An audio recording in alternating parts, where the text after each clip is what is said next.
புத்தகத்தை நாங்கள் தியானிக்கிற வேளையில் அதிலிருந்து நான் இன்னைக்கு ஒரு செய்தியை உங்களுக்கு பகிர்ந்து கொள்ள ஆவியானவர் உங்களுக்கு உதவி செய்வாராக. ஆமென். அல்லேலூயா.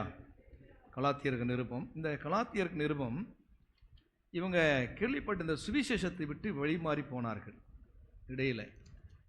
அப்போ தான் பவுல் கொஞ்சம் காட்டமாகவே எழுதுகிறார் கலாத்திய சபைக்கு. இந்த சுவிசேஷத்தை விட்டு நீங்கள் ஏன் விலகி போகிறீங்க? சுவிசேஷம்னா என்ன? அதில் எப்படிப்பட்ட கிருபை இருக்கிறது? ஒரு அற்புதமான ஒரு புத்தகம் இந்த கலாத்தியர் புத்தகம். ஆகவே நீங்கள் இந்த புதன்கிழமை இதில் கொஞ்சம் விலாவரியாக பார்க்கணுன்னா புதன்கிழமை நீங்கள் பங்கு பெறலாம். இதில் ஒரு சில காரியங்களை மாத்திரம் உங்களோட பகிர்ந்து கொள்கிறேன். 1வது அதிகாரம் 4வது வசனம். அவர் நம்மை இப்பொழுது இருக்கிற பொல்லாத பிரபஞ்சத்திலிருந்து விடுதலையாக்கும்படி பிதாவாகிய தேவனுடைய சித்தத்தின்படியே நம்முடைய பாவங்களுக்காக தம்மை தாமே ஒப்பு கொடுத்தார். ஆமென். கவனிக்க வேணும். இதில் பார்க்கிறோம், மனுக்குலம் ஒரு பெரிய சிக்கலில் இருக்கிறது. மனிதகுலம் ஒரு பெரிய சிக்கல் இருக்கிறது. என்ன சிக்கல்னு சொன்னால், இந்த பொல்லாத பிரபஞ்சத்தின் ஆளுகைக்குள்ளாக மனிதன் இருக்கிறான். மனுக்குலம் போல் உலகத்தின் மக்கள், அனைத்து மக்களும் பொல்லாத பிரபஞ்சத்திற்குள்ளாக, இந்த பிரபஞ்சத்தின் தேவனாகிய பிசாசானவன் அவனுடைய கண்ட்ரோலில் ஜனங்களை வைத்திருக்கிறான். அவர்கள் எப்படி இருக்கிறார்கள்? விடுதலை இல்லாமல் இருக்கிறார்கள். கவனிக்கணும். ஏன்னா எப்படி இருக்காங்களா? விடுதலை இல்லாமல் இருக்கிறார்கள். அதுக்கு காரணம் என்னன்னு ஆண்டவர் இங்க சொல்றாரு. இப்போ நல்லா கவனிக்கணும். இந்த பொல்லாத பிரபஞ்சத்திலிருந்து இந்த ஜனங்களை விடுதலை ஆக்கணும், இது பிதாவினுடைய சித்தமா இருக்கிறது அப்படின்னு சொல்லிட்டு எது கூட டீல் பண்றாரு அவரு? எதை டீல் பண்றாரு? பாவத்தை டீல் பண்றாரு. நல்லா கவனிக்கணும். அந்த வசனத்தை மறுபடியும் எல்லாரும் சேர்ந்து வாசிங்க. எல்லாரும் சேர்ந்து வாசிங்க.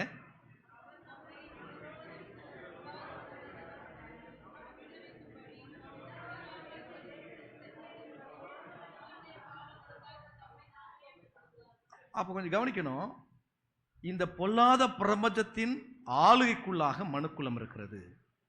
இப்போ இந்த மனுக்குலத்தை மீட்டு எடுக்கணும்னு சொன்னால் எதோட கூட டீல் பண்ணணும்?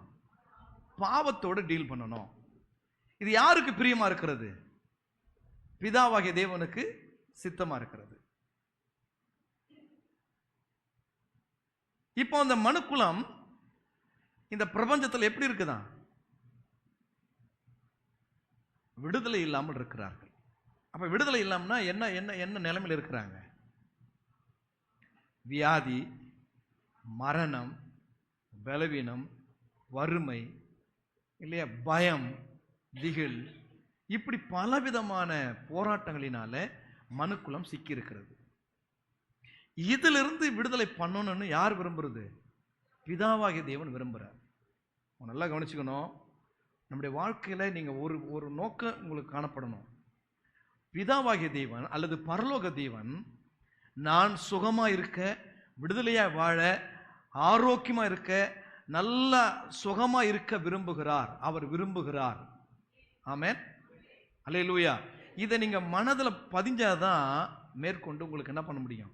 தேவனை தேட முடியும், தேவனுக்குள்ளான ஆசீர்வாதங்களை பங்கெடுக்க முடியும். கவனிக்கணும்.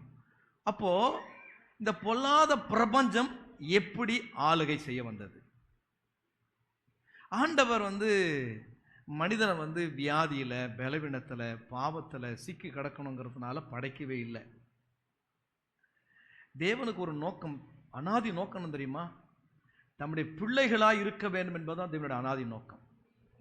நல்லா புரிஞ்சுக்கணும். அவருக்கு பிள்ளையா இருக்கணும், அவரோடு உறவாடிட்டே இருக்கணும், அவரோட ஐக்கியம் கொண்டுட்டே இருக்கணும்.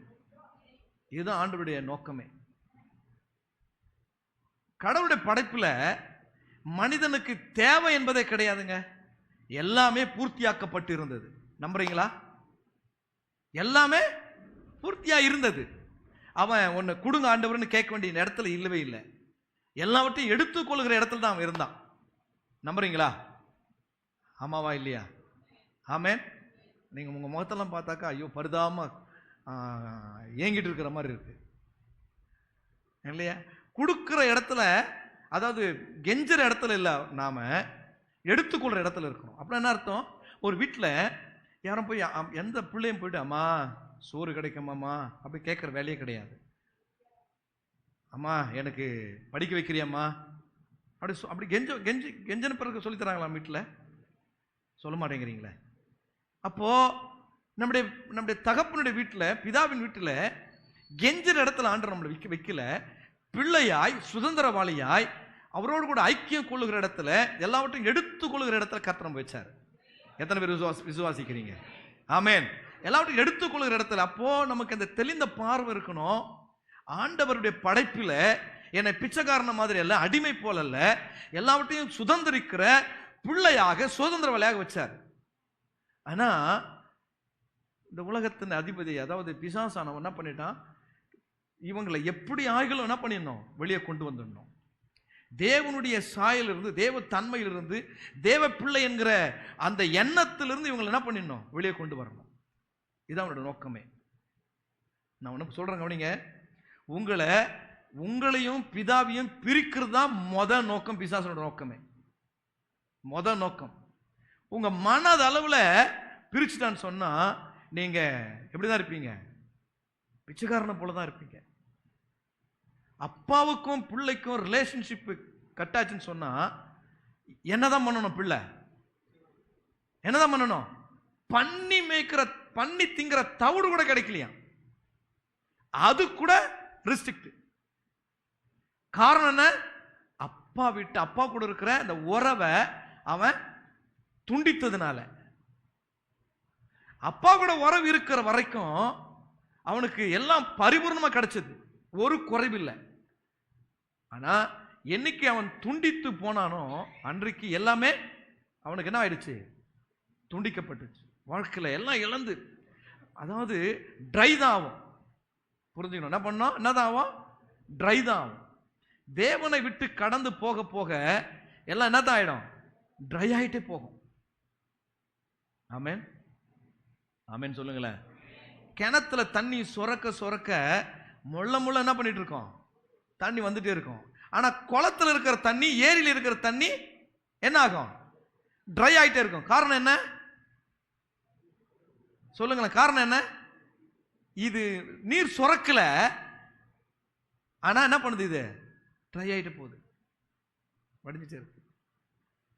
நம்ம ஆண்டவர் ஜீவ தண்ணீர் ஊற்று. அந்த ஜீவ தண்ணீர் ஊற்றோட கூட நம்முடைய உறவு, நம்முடைய ஐக்கியம் இருக்கிற வரைக்கும் அது சுரந்துட்டே இருக்கும். நீ ட்ரை ஆகவே மாட்ட. ஆனா அந்த ஊற்று தண்ணீர் ட்ரைன் ஆயிடுச்சுன்னு சொன்னா, அது ரிலேஷன்ஷிப் வந்து கட் ஆயிடுச்சுன்னு சொன்னா எல்லாம் என்ன ஆயிடுது? இதுதான் ஆதாமுடைய வாழ்க்கையில பிசாசு கொண்டு வந்தான். கீழ்ப்படியாமையினாலே மனுக்குலம் என்ன பண்ணுச்சு? மீறுதலினாலே ஆண்டவரை விட்டு பிரிந்து விட்டது. அதாவது பாவம்னா என்னன்னு தெரிஞ்சுக்கணும். நாம பாவம் என்பது ஆண்டவரை விட்டு நம்மை பிரிப்பது தான் பாவம். புரிஞ்சுக்கணும். தேவனோடு ஐக்கியம் கொள்ளாமல் இருப்பது தான் பாவம். நீங்க பாருங்க, இன்னொரு முறை சொல்றேன், உதாரணம் சொல்றேன். இளைய குமாரன் தகப்பனை விட்டு போயிட்டான், எல்லா காரியமும் என்ன ஆச்சுப்பா? அவனோட ஒட்டி கொண்டது. நம்புறீங்களா? ஆமாவா இல்லையா? நீங்க எல்லாம் பைபிளை கையில் வச்சிருக்கீங்க, நம்புறேன். நான் எல்லாம் விசுவாசிக்கிட்டு தான் பேசிட்டு இருக்கிறேன். ஆமென். அல்லேலூயா. அப்பா வீட்டில் இருக்கிற வரைக்கும் அந்த பிரச்சனை இல்லை. இவன் அப்பாவை விட்டுட்டு, அப்பா கூட இருக்கிற ரிலேஷன்ஷிப்பை விட்டுட்டு எங்க போறான்? நான் சம்பாதிக்க போறேன்னு போறான் பாருங்க. போன உடனே பணம் போயிடுச்சு, சொத்தெல்லாம் போயிடுச்சு. அதுக்கப்புறம் என்ன போயிடுச்சு? தீமையான வழி, சாப்பாடு கூட கிடைக்கல, பண்ணி மேய்க்கிறான், அந்த தவிடு கூட கிடைக்கல. அப்போ நல்லா புரிஞ்சுக்கணும், ஆண்டவரோட உறவுல இருக்கிற வரைக்கும் ஒரு மனிதனுக்கு என்ன கிடையாது? எந்த குறைவும் இருக்காது. அப்போ பிசாசோட வேலையே ஆண்டவரையும் மனிதனையும் பிரிக்கணும். அவன் பிரிச்ச உடனே என்ன ஆயிடும்? வர வேண்டிய சோர்ஸ் என்ன ஆயிடுது? இப்போ கட் ஆயிடுது. சரி, இங்க பார்க்கணும். அப்போ மனுக்குலத்துல பாவத்திற்கு விற்கப்பட்டான். 7:14 வாசிக்கிறோம். ரோமர்ல 7:14 மனிதன் பாவத்துக்கு விற்கப்பட்டு, தேவனால் படைக்கப்பட்ட மனிதன், தேவனுடைய பிள்ளை. மனிதனுக்கு பெரிய நோக்கம் வச்சிருந்தார் ஆண்டவர். என்ன நோக்கம் சொல்லுங்க பார்க்கலாம்? பிள்ளை என்கிற அந்தஸ்து. எபேசியர் 1:4 கொஞ்சம் வாசிங்க சொன்னா வாசிங்க. 4 இருந்து, எபேசியர் 1:4 ஆண்டவருக்கு முன்னால அன்பில் பரிசுத்தம் உள்ளவர்களும் குற்றம் அற்றவர்களுமாய் இருப்பதற்கு அவர் உலக தோற்றத்துக்கு முன்னமே தெரிந்து கொண்டார். தேவனுக்கு பிள்ளைகளாய் இருக்கும்படி தெரிந்து கொண்டார். தேவனுக்கு பிள்ளையா இருக்கணும் தான் அவருடைய நோக்கமே. அவர் தகப்பன், நாம் எல்லாரும் பிள்ளைகள் என்கிற இந்த பூமியில் அப்படிதான் இருக்கணும், வாழணும், அந்த ரிலேஷன்ஷிப் தான் இருக்கணும்னு சொல்லிட்டு இதைத்தான் பிசாசுனா பண்ணான், ஸ்பாயில் பண்ணுவோம்.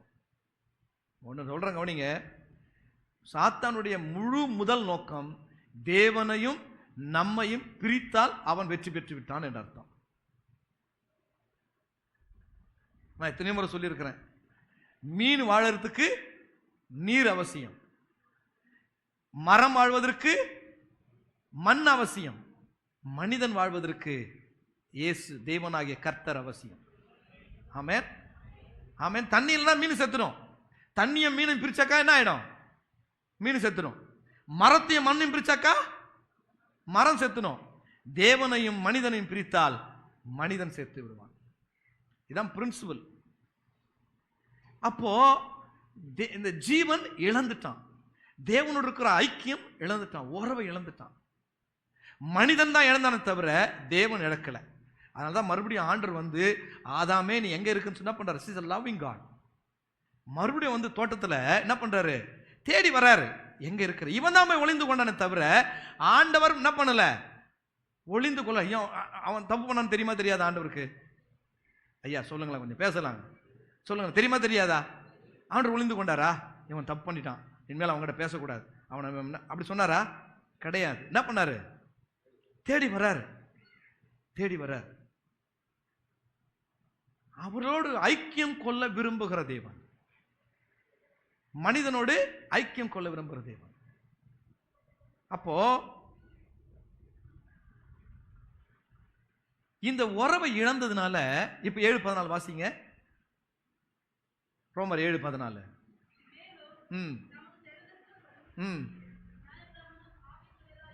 நியாயப்பிரமாணம் பலி எல்லாம் ஸ்பிரிச்சுவல் தான், ஆவிக்குரியது தான். ஆனா மனுக்குலம் பாவத்துக்கு விற்கப்பட்டு மாம்சத்துக்குரியவனாய் மாறிப்போனேன். மனித தன்மையில பாவத்துக்குட்பட்டு, பாவத்துக்கு விற்கப்பட்டு மனித தன்மைக்குரியவனாய் மாற்றப்பட்டிருக்கிறேன். தேவனுடைய படைப்புல என்ன கிடையாது?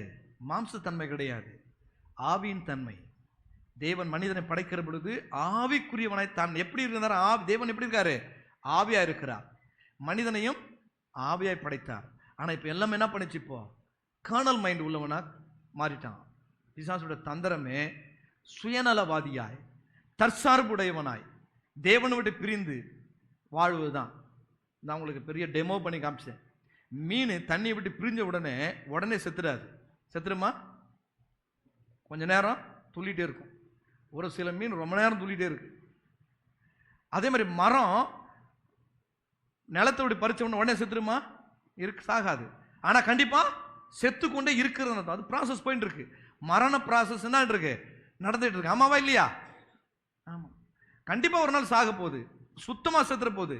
அதே மாதிரி தான் மனிதன் தேவனோடு பிரிந்ததுனால மரணம் வந்தது. உடனே மரணம் இல்லை, ஆனால் அவன் மரணத்தை நோக்கி என்ன பண்ணிட்டு இருக்கிறான்? பிரயாணம் பண்ணிட்டு இருக்கிறான். கண்டிப்பா அவன் மறிக்க போகிறான். எப்படி? தேவனை விட்டு பிரிந்து விட்டால், மண்ணை விட்டு பிரித்து விட்டால் மரம் மரணத்தை மரணிக்கிறதோ, நீரை விட்டு மீனை பிரிச்சா மீன் சாகிறதோ, அந்த மாதிரி தேவனை விட்டு பிரிந்ததுனால மனிதன் சாகிறான். தேவன் அதற்காக படைக்கல. அப்ப இந்த உலகத்தை, இந்த பொல்லாத பிரபஞ்சம் அவனை மரணம், வியாதி, வறுமை, தரித்திரம், பலவீனம், கஷ்டம், வியாகுலம், இப்படிப்பட்ட காரியங்கள் எல்லாம் மனிதன் என்ன பண்ணுச்சு? கட்டி வைத்து விட்டது. எவ்வளவு பணம் சம்பாதிச்சாலும் அவனுக்கு என்ன இல்லை? நிம்மதி இல்லை. வீடு, நல்ல வீடு கட்டினாலும் அவன் சமாதானமா அங்க என்ன பண்ண முடியல? தூங்க முடியல. எவ்வளவு பத்தல, இன்னும் வாங்கிட்டே இருக்கலாம். நிறைய பொருட்கள் வந்துருச்சு. ஒரு காலத்துல சினிமா போய் அதுக்கப்புறம் என்னாச்சு? டிவிக்கு நிறைய அடிக்டா இருந்தாங்க. எங்க வீட்டில் பார்த்தா டிவி, இப்போ யார்கிட்ட டிவி ஓடுறதே கிடையாது. பேச்சுக்கு பெருமைக்கு டிவி வச்சிருக்கிறாங்க. டிவி மேக்ஸிமம் வர்றதில்ல. இப்போ எல்லாரும் எதுக்கு அடிக்ட் ஆகிட்டு இருக்கிறோம்? போனு. சோறு இல்லாமல் கூட இருக்கலாமே தவிர, ஆனால் போன் இல்லாமல் இருக்க மாட்டாங்க. அவ்வளோ வாழ்க்கை போயிடும் போன் இல்லாமல். செக் பண்ணி பார்க்கணும். அட்லீஸ்ட் சர்ச்சிலேயாவது ஒரு 4 நாள் போனுக்கெல்லாம் வெளியே போட்டு நம்ம என்ன பண்ணிடணும் இருக்கலாம் சொல்லிட்டு. ஆமென். ஓகே, அப்போ வாழ்க்கையில் ஃபோன் வருதா? முதல்ல இந்த பட்டன் ஃபோன் வந்தது, அதுக்கப்புறமா இந்த ஸ்மார்ட் ஃபோனு, இந்த ஃபோனு காஸ்ட்லி மாறிக்கிட்டே இருக்கு. ஸோ மனிதனுடைய விருப்பங்களுக்கு அளவில்லாமல் இருக்கிறது, மாறிக்கிட்டே இருக்கு.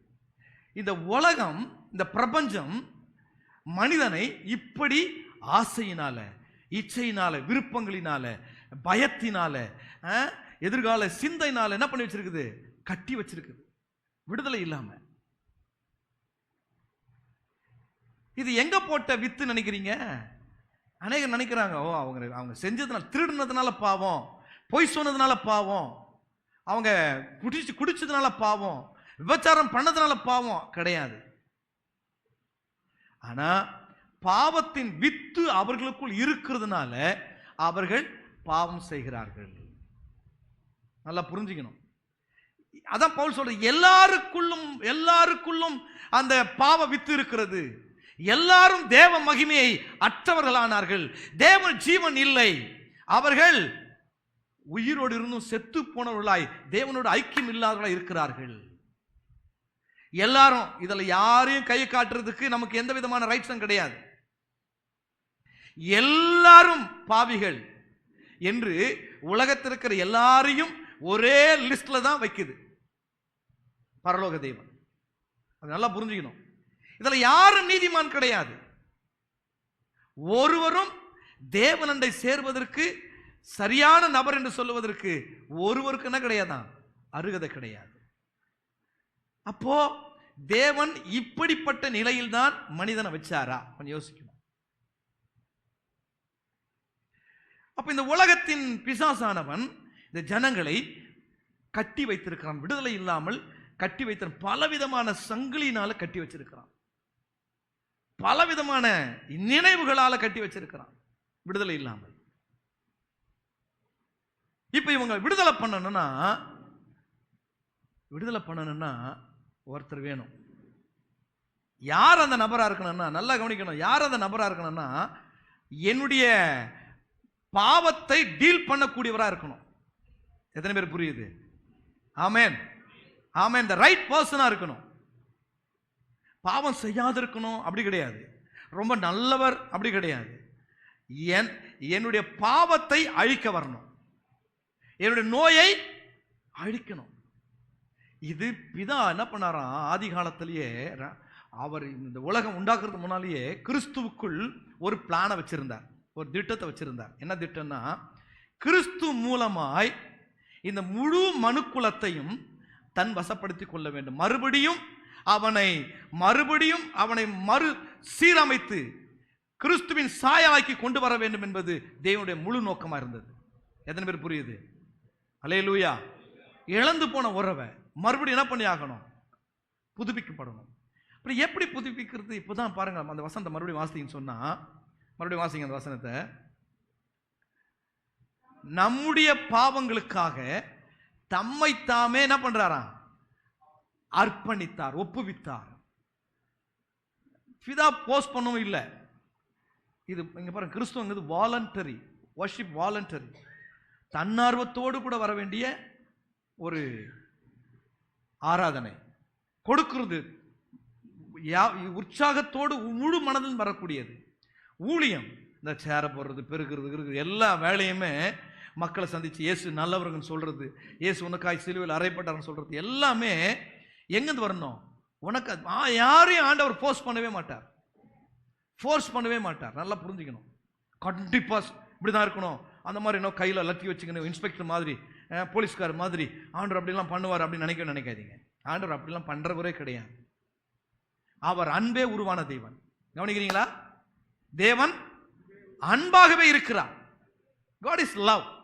சொல்லுங்க சத்தமா சொல்லுங்க, தேவன் அன்பாகவே இருக்கிறார். சத்தமா, தேவன் அன்பாகவே இருக்கிறார். ஆமென். ஆண்டவர் பாருங்க, எவ்வளவு அன்பு இல்லாம இருந்திருந்தா, அவன் தவறு செய்து பின்வாங்கி போன பிறகு கூட அவனை தேடி எங்க போறாரு? தோட்டத்துக்கு போறாரு. அப்ப மட்டும் இல்லைங்க, நிறைய பாருங்களேன். அந்த ஆதியாகமத்துல படிச்சு பாருங்க, இவரும் வாலண்டியரா என்ன பண்ணுவாரு? தன்னோட அன்பை எக்ஸ்பிரஸ் பண்ணுவார். தன்னோட அன்பை காட்டுறதனுடைய வெளிப்பாடை காட்டுறது தான் கடைசியா இயேசு. இப்படியாக தேவன் அன்பு கூர்ந்தார், நம்முடைய குமாரனை கொடுத்து அன்பு கூர்ந்தார். ஆமென். அப்போ கொஞ்சம் கவனிக்கணும். அப்போ தேவனோடு கூட நம்ம ஐக்கியம் கொள்வதற்கு, தேவனோடு கூட உறவு கொள்வதற்கு எது தடையா இருக்கிறது? மனிதனுக்குள் இருக்கிற இந்த பாவத்தன்மை. இந்த பாவத்தை ஒழித்தால் தான் என்ன பண்ண முடியும்? தேவனோடு ஐக்கியம் பண்ண முடியும். இந்த பாவம் எங்க ஒளிஞ்சிட்டு இருக்கிறது? எங்க, எது மூலமா வெளிப்படுது? மாம்சத்தின் மூலமாய், மனுஷிகத்தின் மூலமாய். ஆமென். 1 கொரிந்தியர் 3வது அதிகாரத்தில் 3வது வசனம் வாசிங்க பார்க்கலாம். 1 கொரிந்தியர் 3:3.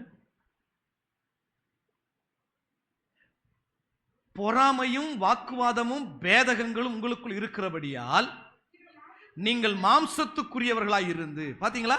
ஒரு மனிதனுக்குள்ள பொறாமை இருந்தா, வாக்குவாதம் இருந்தா, டிவிஷன் இருந்தா, இதுவே மனுஷங்கன்னா அப்ப கொலவெறி, விபச்சாரம், வேசித்தனம், பண ஆசை, ஈச்சை, இதெல்லாம் இருந்தா இதுதான் மனுஷிகம். ஆமென். ஹலோ, கவனிக்கிறீங்களா? நான் தெரியல, கவனிக்கிறீங்களா? புரியுதா இல்லையான்னு தெரியலையே. ஆமென். அப்போ மாம்சத்துக்குரியல மாறணும்னா மனுஷனுடைய எண்ணமே பொறாமப்படுறது, கொலை பண்றது, திருடுறது, பொய் சொல்றது, தான் தான் ரைட்டு மற்றவங்க தப்புங்கிறது, இந்த செல்ஃபிஷா வாழறது, இது எல்லாமே மனித தன்மை. அதனால மாம்சத்தின் கிரின்னு ஒரு லிஸ்டே போட்டு கொடுத்துருக்கிறார். சொல்லுங்க, இதெல்லாம் இல்லாத ஒரு மனுஷன் யாருன்னா இருக்காங்களா? எல்லாம் இருக்கு. இப்ப எல்லாத்துக்கும் காரணம் என்னன்னா, மனிதன் பாவத்துக்கு விற்கப்பட்டு என்ன மாறிட்டான்? மாம்சத்துக்குரியவனா மாறிட்டான். இப்போ இவன் ஆவிக்குரியவனா இருக்கணும்னா தேவன் நோக்கம் என்ன? தேவன் எவர்களை முன்னறிந்தாரோ அவர்களை தமது குமாரனுடைய சாயலுக்கு ஒப்பாயிருப்பதற்காக முன் குறித்திருக்கிறார். தேவன் நோக்கம் என்ன?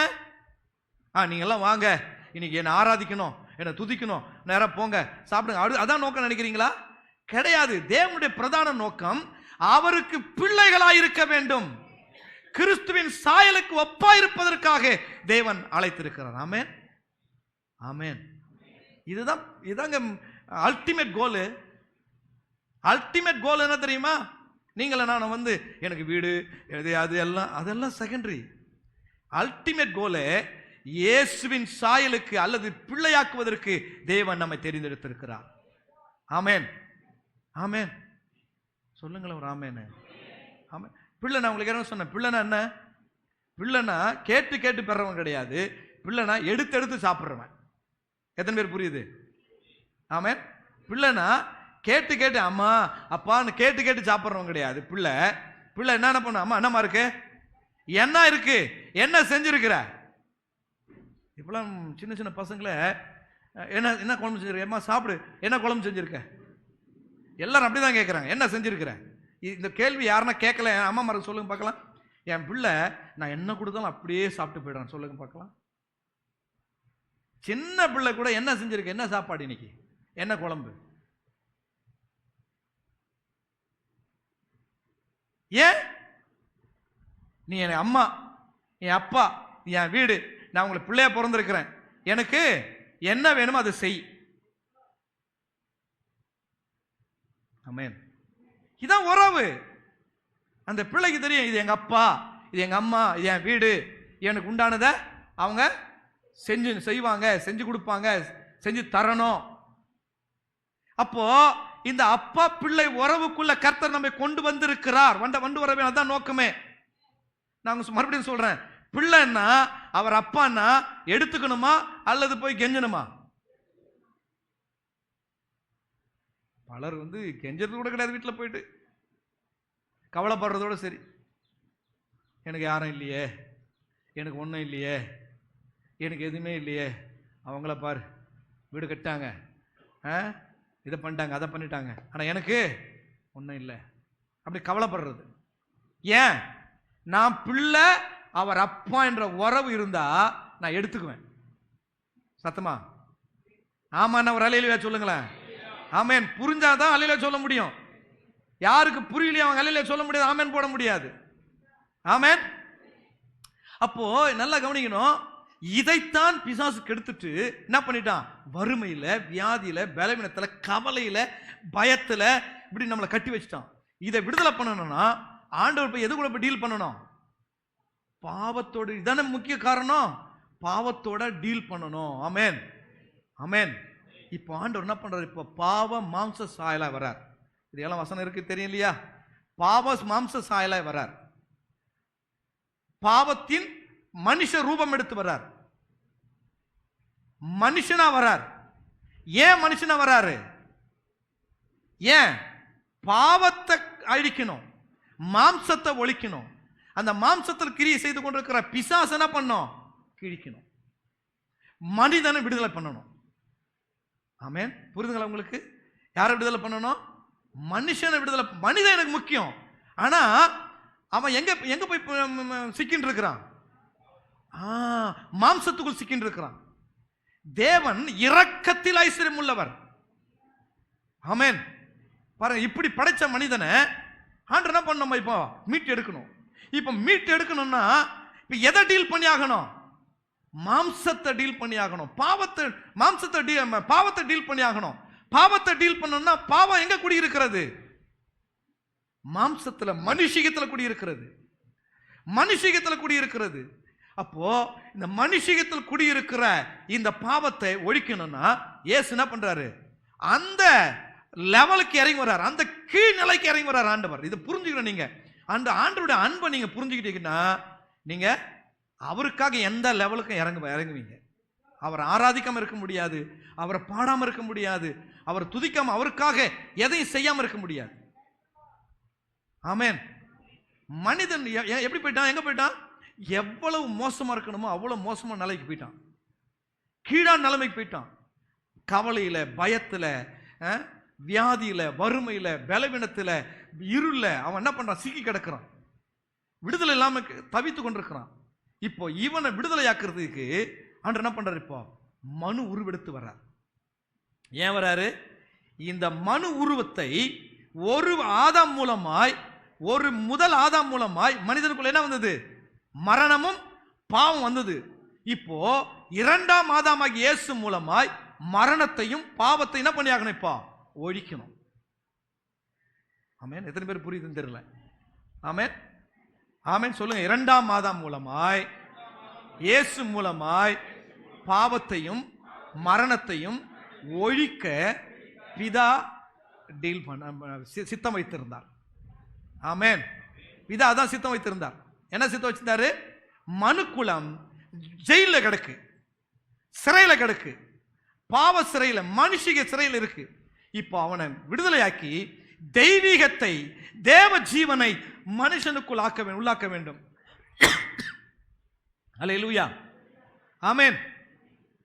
இன்னொன்னு சொல்ல போனா, இப்போ மீனானது என்ன பண்ணிட்டு இருக்கு? இப்போ வெளியே குளத்திலிருந்து வெளியே வந்த உடனே துள்ளிட்டு இருக்கு, உயிர் போற மாதிரி துள்ளிட்டு இருக்கு. இப்போ அதை பிடிச்சி துள்ளிட்டு இருக்கும்போது அதை பிடிச்சி மறுபடியும் தண்ணியில் விட்டா என்ன நடக்கும்? மறுபடியும் துள்ளி நீந்த ஆரம்பிக்குமா? அப்பா அப்படின்னு சொல்லிட்டு ஆக்சிஜனே இல்லை, கிடைக்கல. அப்படியே ரொம்ப டைட்டாக இருக்கு. உங்களுக்கு ஃபுல் பேக்கேஜ் இருந்தால் எங்கே பார்த்தாலும் அப்படி கும்முன்னு அப்படி வெப்பம் ஓய்ந்துருக்கு. மூச்சு விடவே நமக்கு இது இல்லை, இடம் இல்லை. அவங்கள கொண்டு போய் திடீர்னு எது போயிட்டு அவங்கள வெளியில் கொஞ்சம் விட்டு போகிறாங்களேப்பா, அப்படி மூச்சு வாங்குறோம் பார்த்தீங்களா? அந்த மாதிரி தான். ஆமென், ஆமென். நம்மளை விடுதலை ஆக்குவதற்காக இயேசுவை பிதா சித்தம் வைத்திருந்தாரு. அதை இயேசு நான் செஞ்சு முடிக்கிறேன்னு வந்தார். ஒரு ஆமென் சொல்லு பார்க்கலாம். அல்லேலூயா. அவர் பாவ மாம்ச சாயலை ஏற்றுக்கொண்டு வந்து என்ன பண்ணாரா? இப்போ பாருங்க, ரோமர் 8வது அதிகாரம் 1, 2, 3 வசனங்கள் வாசிங்க. ம் ம் ம் கிறிஸ்து இயேசுவினாலே ஜீவனுடைய ஆவியின் பிரமாணம் என்னை பாவம் மரணம் என்னும் பிரமாணத்திலிருந்து இப்போ என்னை இந்த பாவ சிறையில, மரண சிறையில, மாம்சத்தின் சிறையில வச்சிருந்த என்ன எப்படி இயேசு விடுதலை ஆக்கினாரு? எப்ப இயேசு விடுதலை ஆக்கினாரா? அடுத்த வசனம் சொல்லுவோம். அது எப்படின்னா விடுதலை ஆக்கினாரா? எப்படி விடுதலை ஆக்கினார்னா, மாம்சத்தினாலே பலவீனமா இருந்த, நியாயப்பிரமாணம் செய்ய முடியாது, நியாயப்பிரமாணம் செய்யக்கூடாததை தேவனே செய்யும்படிக்கு. சத்தமா சொல்லுங்க, சத்தமா சொல்லுங்க.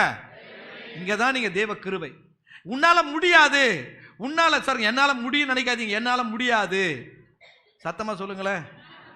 என்னால முடியாது, உன்னால முடியவே முடியாது. பாவத்திலிருந்து வெளியே வர முடியாது, பாவ வித்திலிருந்து வெளியே வர முடியாது, மாம்ச தன்மையிலிருந்து வெளியே வர முடியாது. என்னதான் செஞ்சாலும் முடியாது. உங்கள் பொத்தின்னு உட்கார்ந்து இருக்கலாம், 1 மணி நேரம் உட்கார்ந்து இருக்கலாம், திடீர்னு நடக்கிறதுலாம் பார்த்து வந்துடும் வாயிலிருந்து கெட்ட வார்த்தை. இனிமேல் கெட்ட வார்த்தையே பேசக்கூட நினைப்பீங்க. ஆனா ஒரு சூடு பண்ணி பார்க்கணும், டெம்ப்ட் ஆகி பார்க்கட்டுமே, வந்துடும். காரணம் நம்ம என்ன சொல்லுவோம், நானும் கெட்ட வார்த்தை பேசக்கூடாதுன்னு நினைக்கிறேன், என்ன பண்ணிட்டாங்க, சூடு ஏற்றி விட்டதுனால பேசுறேன் பாரு. யாரும் சூடு ஏற்றல, உனக்குள்ள இருக்குது வருது. ரியல் மேன் தெரிய ஆரம்பிக்கும். அப்பதான் ஒரு பூவை கிரஷ் பண்ணும்போது தான் அது வாசனை வெளியே வரும். கவனிக்கிறீங்களாப்பா? ஒரு பூவை அழுத்தும் போது தான் அது தன்மை வெளியே வரும். ஒரு மனிதனை அழுத்தும் போது தான் தன்மை வெளியே வரும். இயேசு கிறிஸ்து பிதாவின் தன்மை உடையவராய், பிதாவின் சொரூபத்தை உடையவராய், தன்மை உடையவராய் வராரு. இப்ப இயேசுவை அழுத்த அழுத்த இயேசு கிட்ட இருந்து அன்பு வந்ததா, கோபம் வந்ததா? சத்தமா சொல்லுங்களேன். எங்கேயாவது இயேசு கோபம் வந்ததா பாருங்களேன். அன்பு மட்டும் தான் வெளியே வருது. நானும் பார்க்கிறேன், நானும் அடக்கி பார்க்கிறேன். அதான் பிரச்சனை, அடக்கிறதான் பிரச்சனையே. எந்த மனிதனுக்குள்ளுமே பரிசுத்தம்ன்றது கிடையாது, நீதிங்கிறது கிடையாது, நல்லதே கிடையாது. புரிஞ்சுக்கங்க முதல்ல. எந்த மனுஷன் கிட்டயுமே ஆல் ஆர் சின்னர். அப்போ இந்த பாவ மனிதனை, மாம்சம் தேகத்தை ஒழிக்கணும். அதான் பரலோக பிதாவுடைய திட்டம், நோக்கம். இந்த நோக்கத்துக்கு தான் ஒரு பெரிய ஆபரேஷன் ஜீசஸ். அவர் பிளஷ்ல வர்றார், இயேசு மாம்சத்தில் வர்றார். வந்து நியாயப்பிரமாணம் செய்யக்கூடாததை தேவனே செய்கிறார். பிதாவே ஒரு நோக்கம், இயேசு கிறிஸ்து மூலமாய் தம்முடைய குமாரனை பாவ மாம்ச சாயலாகவும் பாவத்தை போக்கும்படி. நல்லா கவனிக்கணும். இயேசு கிறிஸ்து இப்ப யாருடைய தேகம் உள்ளவரா வராரு? மனுஷ தேகம். நான் அப்படி சொல்லுவேன் அடிக்கடி. தேவன் மனிதனை தன்னை போல படைச்சாரு, கடைசியில் தேவன் மனிதனை போல வந்தார். புரியுதுங்களா? காட் டெலிவரி யாரு? எல்லாரும் கடவுளை மாதிரி. கடைசியில் இயேசு எப்படி வர்றாரு? இப்ப கடவுள் மனிதனா வர்றார். ஏன்?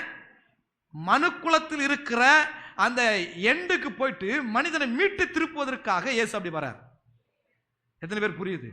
புரிஞ்சு மட்டும் கைகளை உயர்த்தி ஆமென் சொல்லி பார்க்கலாம். அல்லேலூயா. என்னன்னா பிரச்சனை இந்த மாம்சத்தில் இருக்கு, பிரச்சனை இந்த உருவத்தில் இருக்கிறது. அந்த உருவத்தை ஆண்டவர் அணிந்து கொண்டு வருகிறார். ஆமென், ஆமென். ஆண்டவருக்கு இந்த மனிதனை அழிக்கிற இந்த மாம்சத்தை அழிக்க வேண்டும், இந்த பாவத்தை அழிக்க வேண்டும். மாம்சத்தை அழிக்கணும், மனுஷிகத்தை ஒழிக்கணும். மனுஷிகத்தை ஒழித்து, பாவத்தை ஒழித்து, மனிதனுக்குள் மறுபடியும் கர்த்தருடைய ஜீவனை, நித்திய ஜீவனை, தேவனுடைய சாயலை, தேவத்துவத்தை மனிதனோடு கலக்க வேண்டும். இதுதான் அல்டிமேட் கோல் தேவனுக்கு. அல்லேலூயா, அல்லேலூயா. எத்தனை பேர் புரியுது? நீ இன்னும் மனிதனை மாதிரி யோசிக்கணும் அவசியம் கிடையாது. இந்த நோக்கத்தை புரிஞ்சுக்கணும். அதுதான் இப்படிப்பட்டவர்களுக்கு தான் பரலோகம் காத்து கொடுக்கிறது. இன்னும் முட்டை முட்டை கண்ணை வச்சுக்கின்னு காலில் ஷூவை காணுமே, காலை கழுவ காணுமே, பேண்ட்டை வந்து கருப்பாக போடுங்கிறாரு, இவர் என்ன இவர் இது மாதிரி போடுங்கிறாரு, இதெல்லாம் பார்த்துன்னு. ஏன்னா அதெல்லாம் கிடையாது, அதெல்லாம் கிடையாது. புரிஞ்சுங்க. அவர்னா அவர் சேவிங் பண்ணாமல் அப்படி அசிங்கமாக வந்திருக்கிறார், பல்லே வழக்கான வந்திருக்கிறாரு. இப்படி பார்க்கறது இல்லை. அப்படி பார்த்துருந்தாக்கா அந்த குருடன், பர்த்திமை குருடன், அவன் குளிச்சுட்டு வந்திருப்பான் நினைக்கிறீங்களா? பிச்சை எடுக்க வந்திருப்பானா? ஐயா ட்ரெஸ் மாத்திட்டு வந்தனா, நான் ஏசுனார் பார்க்க போறேன் அதனால கொஞ்சம் குளிச்சுட்டு ட்ரெஸ் எல்லாம் மாத்திட்டு வரேன், அப்படி வந்திருப்பானா? கிடையாது. ஒன்னே ஒன்று செஞ்சான், தட்டை தூக்கி போட்டான், கூப்பிடுறார், இயேசுவே இயேசுவே. எல்லாரும் அதட்டுறான், ஏ ஸ்டாப்டா போவாத அப்படின்னு. அப்படின்னு அர்த்தம், இயேசு உனக்கானவர் இல்ல, இயேசு எங்களுக்கான, நாங்க தான் ஃபாலோ பண்ணுவோன்றான். இயேசு நின்னார். ஆமென் சொல்லி பார்க்கலாம், ஆமென் சொல்லி பார்க்கலாம். அவன் முகம் கழுவுனானா இல்லையா, சேவ் பண்ணானா இல்லையா, அதெல்லாம் கிடையாது. அந்த ஆத்துமா என்னை நோக்கி கூப்பிடுகிறது. நான் என் அன்பை, என்னுடைய சுகத்தை அவனுக்கு காட்ட வந்தேன். அவனை நோக்கி போற ரெண்டும் மிங்கிள் ஆகுது. ஆமென், ஆமென். என் விருப்பமும் அவன் விருப்பம் ஒன்னாவது. இப்போ அவனுக்கு தேவை சுகம், இப்போ அவனுக்கு தேவை ஆரோக்கியம், இப்போ அவனுக்கு தேவை நல்ல எதிர்காலம், நல்ல ஃபியூச்சர். ஆமென். தேவன் வந்த நோக்கத்தை புரிஞ்சுட்டான். இந்த 12 வருடம் அந்த பெருமாடோட ஸ்திரீ எப்படி இருந்திருக்கும் யோசித்து பாருங்க. உதிரத்தின் ஊரெல்லாம் பண்ணல, 12 வருஷமா ஸ்டாப் ஆகல. எப்படி இருந்திருக்கு சுமல்? கொஞ்சம் யோசித்து பாருங்க, கொஞ்சம் நல்லா திங்க் பண்ணி பாருங்க. நீங்களும் தானே பண்ணியிருப்பீங்க. இப்படிலாம் சர்ச்சுக்கு வரவே கூடாது, இப்படிப்பட்ட ஆள்லாம் ஆண்டவருக்கு பிடிக்காது, ஆண்டவருக்கு இதெல்லாம் அறவே பிடிக்காது. ஐயோ அவர் பரிசுத்தமானவர், அவர் ரொம்ப ரொம்ப ஒழுக்கமானவர், இப்படி ஆக்கும் அப்படி ஆக்கும். பழைய ஏற்பாடுலாம் சொல்ல தெரியுமா? பழைய உடன்படிக்கல ஈட்டுப்பட்டவன் என்ன பண்ணக்கூடாது, வீட்டை விட்டு வெளியே வரக்கூடாது, ஒதுக்கி வைக்கணும். என்ன திமிரு உனக்கு, வெளியே வந்துட்டு நீ சொல்லிருக்க மாட்டாங்களா? ஆனா இவ சொல்றா, இயேசு வருகிறார் என்று கேள்விப்பட்ட மாத்திரத்தில் அவருடைய வஸ்திரத்தை ஆகிலும் தொட்டால் நான் சுகமாவேன் என்று இருதயத்தில் விசுவாசம் என்ன பண்ணா, வெளியே வந்து ஆடை தொடக்கூடாது. பழைய உடன்படிக்கையில் நடக்கிறது நடக்கட்டும், பார்க்கலாம். ஆமென். இயேசு வந்த பிறகு அன்பை வெளிப்படுத்தாவிட்டால் அந்த தேவனுக்கு தேவன் என்று பேர் கிடையாது. எத்தனை பேர் புரியுது? இயேசு அன்பை, தேவ அன்பைத்தான் காட்ட வந்தார், தேவ கோபத்தை அல்ல. எத்தனை பேர் நம்புறீங்க? ஆமென். இயேசு எப்படிப்பட்டவர், பிதா எப்படிப்பட்டவர் என்பதை காண்பிக்கத்தான் இயேசு வந்தார். நம்புறீங்களா? இவர் அவருடைய தன்மையின், வாசிங்களா எபிரேயர் 1:3 வாசிங்க பார்க்கலாம். அவர் பார்க்க முடியாத தேவனுடைய தற்சொரூபம்.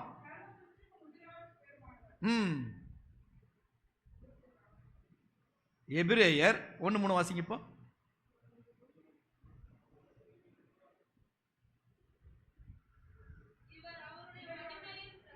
இவர் பிதாவின் மகிமையின் பிரகாசமும் தன்மையின் சொரூபம். தன்மை யாரு? அப்போ கவனிக்கணும், இயேசு எப்படிப்பட்ட, பிதா எப்படிப்பட்டவர்னு யார் காண்பிக்க வந்தது? இயேசு காண்பிக்கிறார். எப்பா நீ கடவுளை வச்சு பிதா வந்து ரொம்ப அடிக்கிறவர், குத்துறவர்.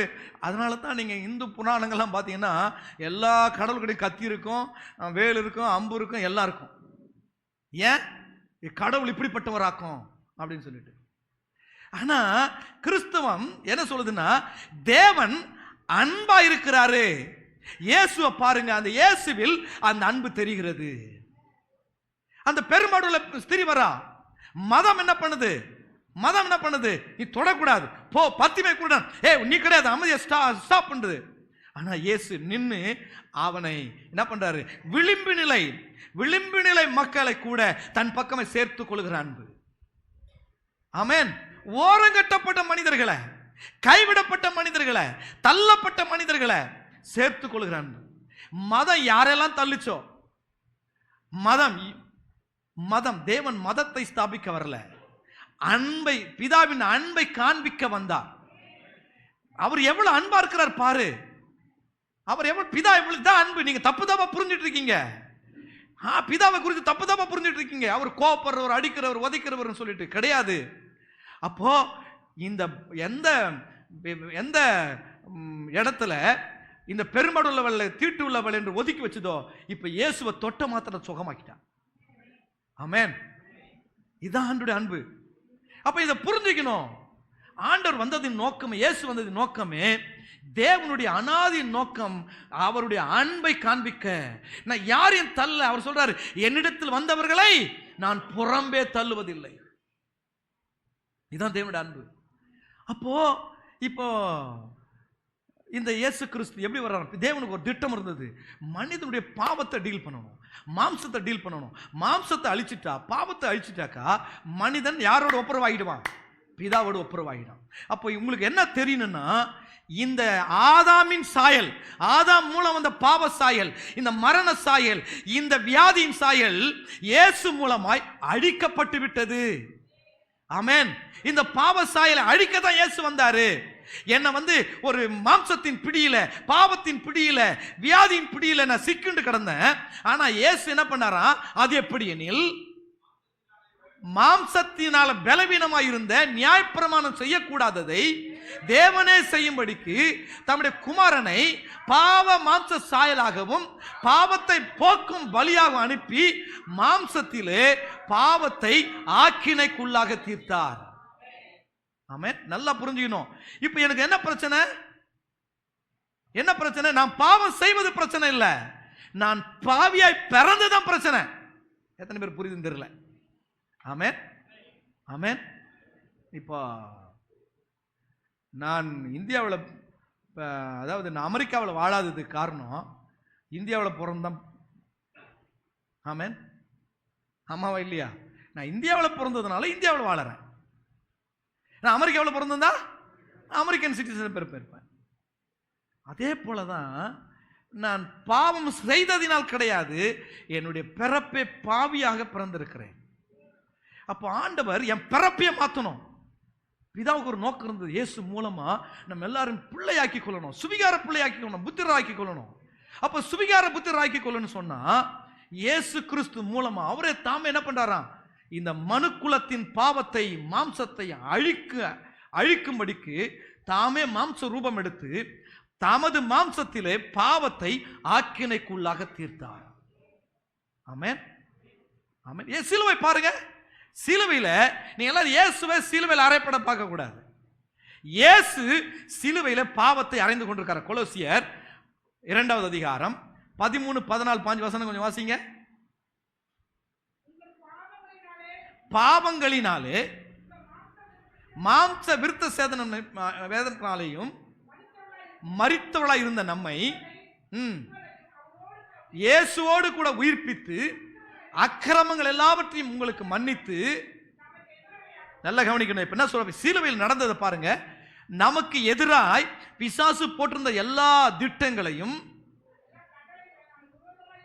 நமக்கு விரோதமா இருந்த என்னென்ன சைன் போர்டு கொடுத்தாரோ ஆதாம், அது அனைத்தையும் குலைத்து, கவனிக்கணும், இயேசுவை சிலுவையில் அறைந்ததா சொல்றாங்களே, இயேசுவை சிலுவையில் அறையவில்லை, இயேசுதான் சிலுவையில் அறைந்தார். ஆமென்.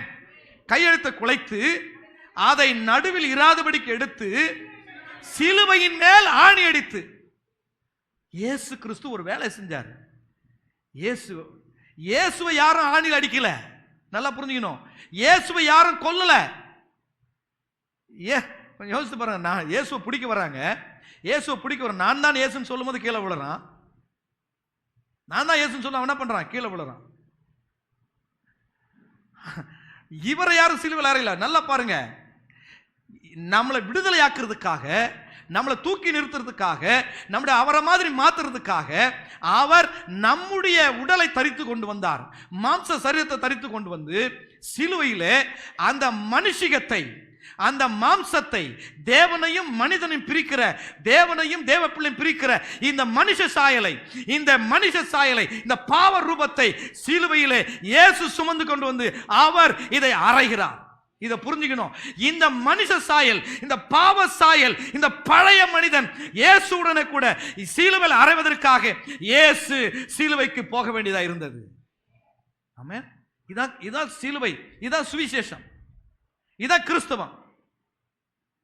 இதை புரிஞ்சிச்சுன்னு சொன்னா இப்ப நீங்க யோசிக்கணும், என்னை இந்த பொல்லாத பிரபஞ்சம், வறுமை, வியாதி, மரண பயம், திகில், கவலை எல்லாத்திலிருந்து விடுதலை ஆக்குறதுக்காக, பிசாசு என் மேல போட்ட எல்லா திட்டங்களையும் அழிக்கிறதுக்காக இயேசு இறங்கி வந்து என் சாயலை தரித்து கொண்டு வந்து என்னுடைய சாயலை, என்னையே அவர் சிலுவையில் அறைந்திருக்கிறார், என்னை விடுதலையாக்கி விட்டார். ஆமென். என்னை இப்படி சொல்ல பாருங்க, என்னை கட்டி வைத்திருந்த எல்லா விதமான கட்டுக்களையும் ஆண்டவர் இயேசு சிலுவையில் அறைந்து ஆவி மனிதனாய் என்னை வெளியே கொண்டு வந்து விட்டார். ஆமென், ஆமென். இதுதான் கிறிஸ்தவம். இயேசு இதைத்தான் செய்தார். ஆமா, இதுதான் சுவிசேஷம். இதான் சொல்றாரு. இந்த சுவிசேஷத்தை யாரும் மாத்தாதபடி பார்த்துக்கணும் கடைசியில் சொல்லினே வருவார். ஆமென். அதான் இதுல சொல்லுவார், கொலோசியர் 1:13 நினைக்கிறேன். இருளின் அதிகாரத்திலிருந்து நம்ம என்ன பண்ணிட்டாரா? சத்தமா சொல்லு, இருளின் அதிகாரத்திலிருந்து. ஆமென். இயேசு வந்து ஒரு காரியத்தை செஞ்சார். இருளின் அதிகாரத்தில் இருந்த நம்மை என்ன பண்ணிட்டாரா? விடுதலையாக்கி அன்பின் குமாரனுடைய ராஜ்யத்துக்கு என்னை உட்படுத்தி இருக்கிறார். ஆமென். இப்ப என் மேல என்ன ரூல் பண்றது யார் தெரியுமா? கர்த்தர் தான். ஆமென். அவருடைய அன்பின் ராஜ்யம். அது பேர் விட சொல்றாங்க, அன்பின், தம்முடைய குமாரனுடைய அன்பின் ராஜ்யம். அங்க என்ன கிடையாது? நோ கண்டம்னேஷனே கிடையாது. எங்கும் அன்பு நிறைந்திருக்கிறது. அதை புரிஞ்சுக்கணும். நீங்க இதை புரிஞ்சாதான் தேவனை நேசிக்கவே வர முடியும். ஆமென், ஆமென். இன்னும் நீங்க என்ன பண்ணக்கூடாது, இந்த மனுஷங்களை வச்சுக்கிட்டு பொறாமை, எரிச்சல், கோபம் எல்லாம் அழிஞ்சு போச்சு, சிலுவையில் அரைஞ்சிட்டாரு, அதை நீங்க டிக்ளேர் பண்ணணும். அதை டிக்ளேர் பண்ணணும். இயேசு கிறிஸ்து என்னுடைய மனுஷிகத்தை, என்னுடைய மாம்ச தேகத்தை, பழைய மனிதனை சிலுவையில் அறைந்து விட்டார். இயேசுவை சிலுவையில் அறையல, இயேசுதான் சிலுவையில் அறைஞ்சாருன்னு நிருபம் போதிக்கிறது.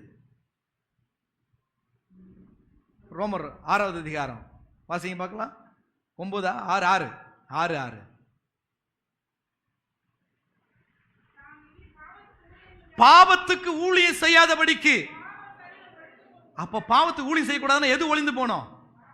பாவசரி ஒழியணும். பாவசரி ஒளிஞ்சாக்கா பாவத்துக்கு ஊழியம் செய்ய முடியாது. பாவசரி ஒழியத்துக்கு என்ன பண்ணாராம் பாருங்க, பழைய மனிதனை சிலுவையிலே அறைந்திருக்கிறார்.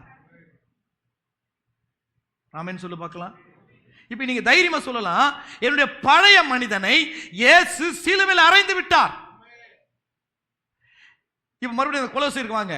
எனக்கு விரோதமாக இருந்த கையெழுத்தை குலைத்து நடுவில் இல்லாதபடிக்கு எடுத்து சிலுவையில் அடித்து என்ன பண்ணாராம்? துரைத்தனங்களையும் அதிகாரங்களையும் உரிந்து கொண்டு அதை வெளியரங்கமாய் கோலமாக்கி வெற்றி சிறந்தார்.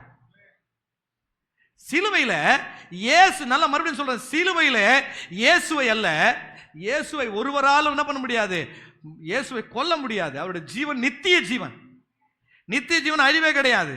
ஆனா இயேசு என்ன பண்ணாரு? ஜீவகாலம் எல்லாம் மரண பயத்தில் இருக்கிற தம்முடைய பிள்ளைகளை விடுவிக்கும்படி அவர் என்ன பண்ணாராம்? அந்த மரண சாயலை அணிந்து கொண்டு வந்தார். எபிரேயர் 2வது அதிகாரம் 14-15 வசனங்கள் கொஞ்சம் யோசித்து பாருங்க.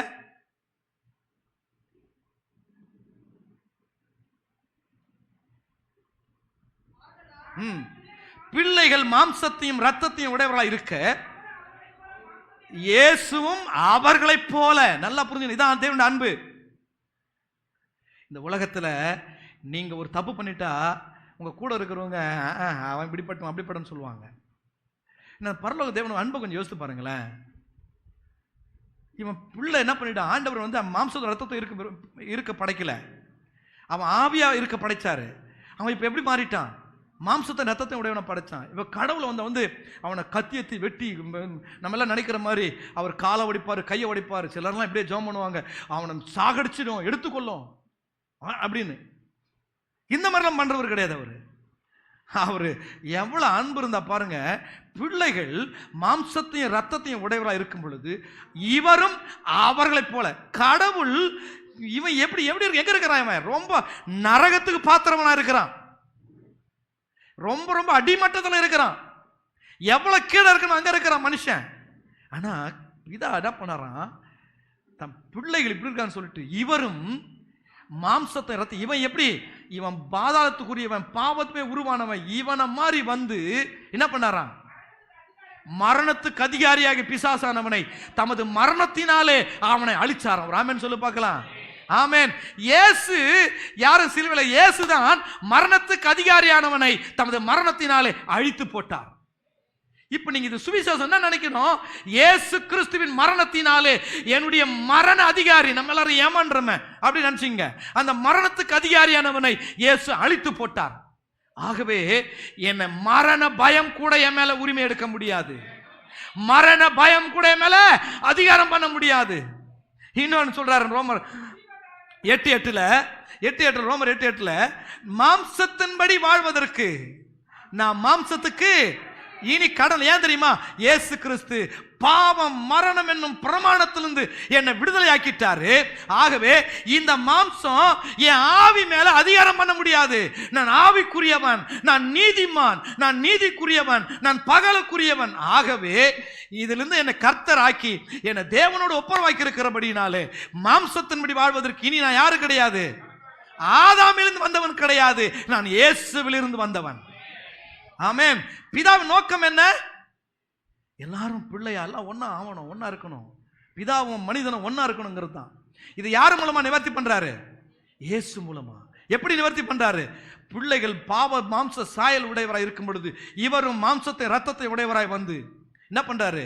அந்த குற்ற ரத்தத்தை, அந்த பாவ சரீரத்தை சிலுவையில் என்ன பண்றாரு? கிழிக்கிறார்.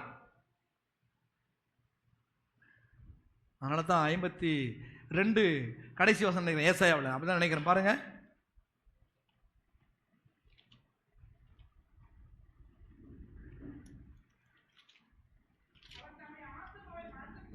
ம்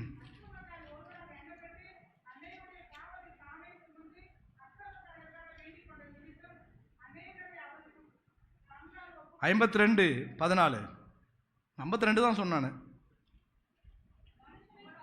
மனுஷனை பார்க்கிலும்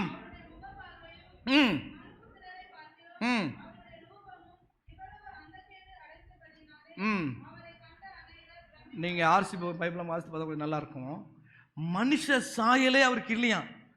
சிலுவையில் பார்க்கும் பொழுது அந்த வாரினால் அடிக்கப்பட்டு சதையெல்லாம் பிக்கப்பட்டு அது அந்த இருக்கிற ஒரு பொட்டு ரத்தம் சதை கூட என்ன கிடையாதான் அவர் உடல்ல இல்லை, எல்லாம் பிக்கப்பட்டு ரத்தம் எல்லாம் சிந்தப்பட்டு விட்டது. பார்க்கும்போது எப்படி இருக்கான்? மனுஷ சாயலே காணப்படலை, மனித ரூபம் இல்லை. ஆண்டவர் அதுக்கு தான் வந்தார். எதுக்கு? இந்த மாம்ச சாயலை ஒழிக்க, மனித சாயலை ஒழிக்க, பாவ சாயலை ஒழிக்க வந்தார். இயேசு அதை செஞ்சு முடிச்சார். ஆமென். அல்லேலூயா, அல்லேலூயா. இப்போ சிலுவையில் யாருக்காக, யாருடைய பாவத்தை, பாவ கணக்கை தீர்த்தாரு? ஆமென். இதை நீங்க சொல்லணும்.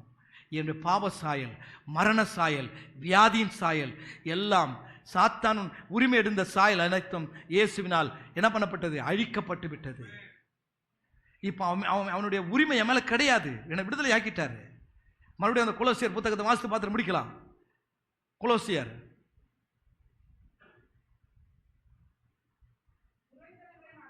துரைத்தனங்களையும் அதிகாரங்களையும், புரியுதுங்களா என்ன சொல்றாரு? புரியுதுங்களா? உங்களை கட்டி வச்சிருந்த இந்த பிரபஞ்சத்தின் பிசாசானவன் சங்கிலி போட்டு என்னென்ன போட்டு கட்டி வைத்திருந்தானோ இப்போது அவனை இவர் சிறைபிடித்து, அவனை இவர் சிறைபிடித்து, சத்தமா சொல்லுங்க, பிசாசை, வியாதியை, அதாவது வியாதிக்கான தலைவனை, மரணத்துக்கான தலைவனை, தரித்திரத்துக்கான தலைவனை இவர் என்ன பண்றாரு? விலங்கு போட்டு இழுத்துட்டு வர்றார்.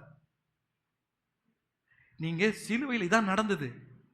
நீங்க மாம்ச கண்ணில் தேடினா கிடைக்காது, சிலுவையில் தான் நடந்தது. அப்போ நீ சொல்லணும், என் பிள்ளைங்க மேல, என் மேல, என் பேர பிள்ளைங்க மேல பிசாசு உரிமை எடுக்க முடியாது. காரணம், இயேசு அவனை விலங்கு போட்டு என்ன பண்ணிட்டார்? அவனை வெளியரங்கமான கோலமாக்கி. எனக்கு ஞாபகம் இருக்கு, நான் சின்ன பையனை குழந்தையா இருக்கும் பொழுது நம்ம ஊரில் யாரும் திருடன் வந்தாங்கன்னா அவனை பிடிச்சிட்டாங்கன்னா அவனை ட்ரெஸ் எல்லாம் அவுத்துட்டு அவனை என்ன பண்ணுவாங்க? கரும்புள்ளி செம்புள்ளி குத்தி அவனை என்ன பண்ணுவாங்க? உலா வர வைப்பாங்க. அந்த காலத்தில் என்ன பண்ணுவாங்களாம்? கழுதை மேலே ஏற்றி அவனை நிர்வாணப்படுத்தி என்ன பண்ணுவாங்களாம்? வளவன். கேள்விப்பட்டிருக்கீங்களா? நீங்களா எத்தனை பேர் கேள்விப்பட்டிருக்கீங்க? ஐயா கேள்விப்படும் ஆமாண்ணா கை தூக்கி உயர்த்துங்க, இல்லைன்னா ஆமாண்ணா கை வைத்தீங்கன்னா மற்றவங்க பார்க்கட்டுமே. இந்த பக்கம் யாரும் கேள்வி, நிறைய கதை பேசுறது நீங்கள் தான், கேள்விப்படாத மாதிரி இருப்பீங்களே. அந்த மாதிரி ஆண்டவர் என்ன பண்ணாராம், என் பிள்ளைகளை நிர்வாணப்படுத்தி, கேவலப்படுத்தி, அசிங்கப்படுத்தி, பாவத்துக்குட்படுத்தி, மரண பயத்தை கொடுத்து, கவலைப்பட வச்சு, வியாதிக்குட்படுத்தி, நீ தானே பண்ணன்னு சொல்லி என்ன பண்ணாராம், அவனை என்ன பண்ணாராம், வெளியரங்கமான கோலமாக்கி சிலுவையில். அப்படின்னா இயேசு சிலுவை சுமந்து போன உருவம் கொஞ்சம் கற்பனை பண்ணி பாருங்க. யார் இப்ப யாரை தூக்கிட்டு போறாரு இயேசு? யார? பிசாச என்ன பண்ணிட்டு போறாரு? கூட்டிட்டு போறாரு. எங்க இருக்கிறான் பிசாசு? மாம்ச சாயல்ல. அப்போ இயேசு சிலுவை சுமந்துக்கிட்டு போனதெல்லாம் பாரி அடிக்கப்பட்ட காட்சியில் என்ன தெரியுமா? பிசாசு குடியிருந்த மாம்ச சாயல் பாவ சரீரத்தை ஆண்டவர் இப்போது வெளியரங்கமான கோலமாக்குகிறார். துரைத்தனங்களை, அதிகாரங்களை உரிந்து கொண்டு அவனை சிலுவையில் அடிக்கிறார். ஆமென். இப்ப நீங்க சொல்லணும், என் மேல உரிமை எடுத்து வைத்திருந்த இந்த பொல்லாத பிரபஞ்சத்தின் பிசாசு, வியாதியின் அதிகாரி, தரித்திரத்தின் அதிகாரி, நரகத்தின் அதிகாரி என் ஆண்டவராகிய இயேசு கிறிஸ்துவினால் சிலுவையிலே சிறைபிடிக்கப்பட்டான், அழிக்கப்பட்டான், ஒன்றுமில்லாமல் ஆக்கப்பட்டான். ஆமென், ஆமென், அல்லேலூயா. நல்லிஃபைடு, இங்கிலீஷ் நல்லிஃபைடு இருக்கும், நல்லிஃபைடு ஆக்கப்பட்டான், பூஜ்யமாக்கப்பட்டான். இதை நீங்க அப்படி பார்க்கணும், விசுவாசிக்கணும்.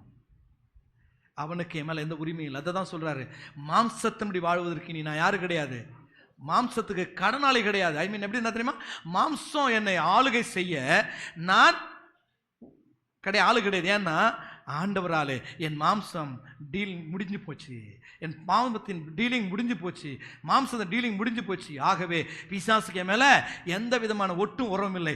நானும் பிதாவும் ஒன்றாய் இருப்பதற்காக தேவன் எங்களை அழைத்திருக்கிறார், அவரோடு ஐக்கியம் கொள்ள அழைத்திருக்கிறார். அவர் அன்பு அதை செய்து முடித்திருக்கிறது. ஆமென். அவருடைய இரக்கம் அதை செய்து முடித்து. அதனால சொல்றாரு, அக்கிரமங்களிலும் பாவங்களிலும் மரித்து கிடந்த நம்மை, கோபாக்கின் பிள்ளையாய் கிடந்த நம்மை தண்டிக்காமல் இயேசு கிறிஸ்து மூலமாய் நம்மை உயிர்ப்பிக்க சித்தம் உள்ளவராய் இருந்தார். ஆமென். தேவனோ இரக்கத்தில் ஐஸ்வர்யம் உள்ளவராய் நம்மில் அன்பு கூர்ந்து அவருடைய மிகுந்த அன்பினாலே நம்மை இயேசுவோடு கூட உயிர்ப்பித்தார். ஆமென், ஆமென். அன்பினாலே ரட்சிக்கப்பட்டீர்கள். கிருபை என்றால் முழு அவருடைய அன்பு, அதாவது வானத்துக்கும் பூமிக்கும் எவ்வளவு தூரமோ, கிழக்குக்கும் மேற்குக்கும் எவ்வளவு தூரமோ அவ்வளவாய் தேவன் அன்பாய் இருக்கிறார். அந்த அன்பின் தயவினாலே அவர் நம்மை அவரோடு எழுப்பி விட்டார். இதை நீங்க பேசலன்னா, இதை நீங்க புரிஞ்சுக்கலன்னு சொன்னா, சாத்தானுடைய பிடி உங்களை இறுக்கி கொண்டே இருக்கிறது அர்த்தம்.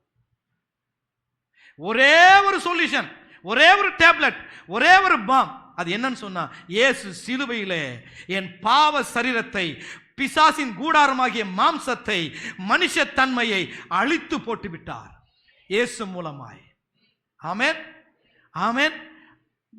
வெளியரங்கமான கோலமாக்கி விட்டார், சிலுவையில் ஆணி அடித்து விட்டார். என் ஆண்டவர் சிலுவையிலே தண்டிக்கப்பட்டவராக அல்ல, அவர் மாம்சத்தையும் மனுஷிகத்தையும் ஒழித்து கட்டி என்னை விடுதலை ஆக்கினவராக தூங்கிக் கொண்டிருக்கிறார். ஆமென், அல்லேலூயா. இது புரியலன்னு சொன்னா எல்லாமே வேஸ்ட். இதைத்தான் கெடுக்க பார்ப்பானா. கலாத்தியர் புத்தகத்தில் வந்து பாருங்க, போதங்காம இதைத்தான் பிசாசு கெடுக்க பார்ப்பான். எல்லாம் எழுமிக்கலாமா? எல்லாம் எழுமிக்கலாமா? ஒரு பாடலை பாடுகிற பொழுது காணிக்கை செலுத்துங்கள், பிறகு முடிக்கலாம். யாரா பாட்டு பாடுறீங்க? யாரா இருக்கீங்களா? சீக்கிரமா எல்லாரும் எழுமிக்கலாமா? எல்லாரும்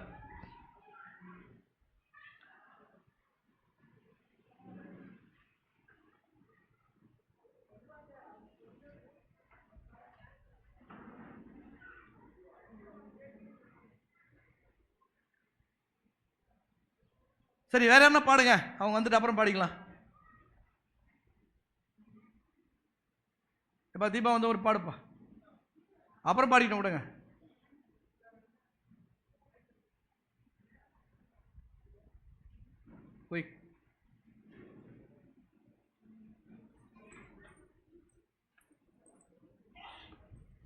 உங்கள் கையில் இருக்கிற காணிக்கை எடுத்துக்கொள்ளுங்க, பார்க்கலாம், ஜெபிக்கலாம். தசம்பாங்க காணிக்கை எடுத்து கொண்டு ஆண்டவருக்கு நேராக்கி, அன்புள்ள பிதாவே, ஆண்டவராகிய இயேசுவின் நாமத்தினாலே இந்த காணிக்கைகளை நாங்கள் விதைக்கிறோம். இந்த விதை 100 மடங்கு எங்களுக்கு பலன் தரப்போகிறது. உங்களுடைய ராஜ்யத்துக்கு விதைக்கிறதை நீர் பார்க்கிறீர். 100 மடங்கு தந்து எங்களுடைய எல்லா தேவையை சந்திக்க போகிற கஷ்டம். இயேசுவின் நாமத்தில் பிதாவே, ஆமென். பாடுங்க.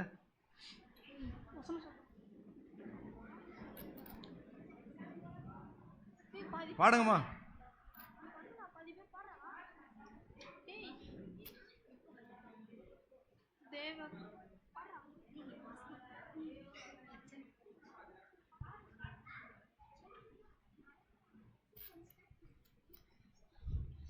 ஒன்றாம் தேவனாகிய உம்மையும் நீர் அனுப்பினவராகிய இயேசு கிறிஸ்துவையும் அறிவதே நித்திய ஜீவன். யோவான் 17:3. தேவன் தம்முடைய ஒரே பேரான குமாரனை விசுவாசிக்கிறவன் எவனோ அவன் கெட்டுப் போகாமல் நித்திய ஜீவனை அடையும்படிக்கு அவரை தந்து இவ்வளவாய் உலகத்தில் அன்பு கூர்ந்தார். யோவான் 3:14. தேவகுமாரா, தேவகுமாரா என்ன நினைச்சிருங்க. தேவகுமாரா, தேவகுமாரா கொஞ்சம் நினைச்சிருங்க.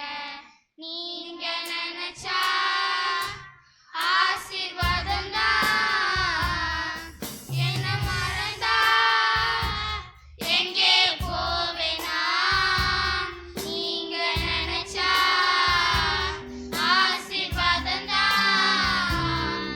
என்ன மறந்தா எங்கே போவேனா.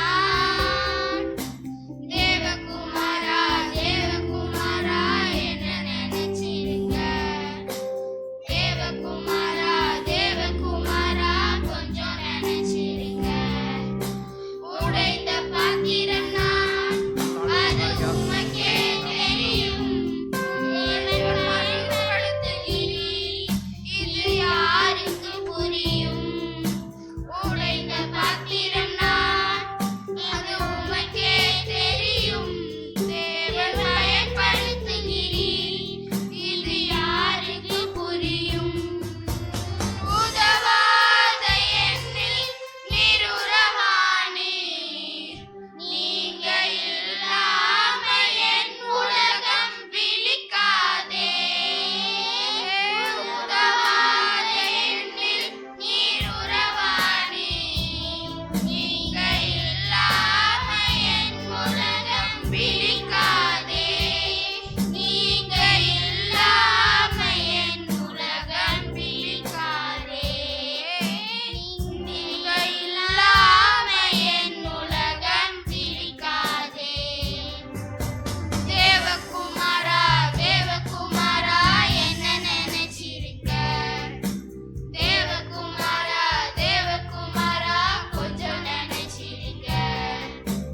உம்மிடம் வாழ்ந்தவன் நான், அது உமக்கே தெரியும். உம்மை மறுதலித்தவன் நான், இதை உலகே அறியும். உம்மை மறந்து வாழ்ந்தவன் நான், அது உமக்கே தெரியும். உம்மை மறுதலித்தவன் நான், இதை உலகே அறியும். உதவாத என்னில் நீர் உறவானீர். நீங்க இல்லாம என் பொழுது விழியாதே. உதவாத என்னில் நீர் உறவானீர். நீங்க இல்லாம என் உலகை விழியாதே. நீங்க இல்லாம என் பொழுது விழியாதே. தேவகுமாரா, தேவகுமாரா என்ன நினைச்சிருக்க. தேவகுமாரா, தேவகுமாரா கொஞ்சம் நினைச்சிருக்க. ஆசீர்வாதம் தான். என்ன மறந்தா எங்கே போவேனா. நீங்க நினைச்சா ஆசீர்வாதம் தான். என்ன மறந்தா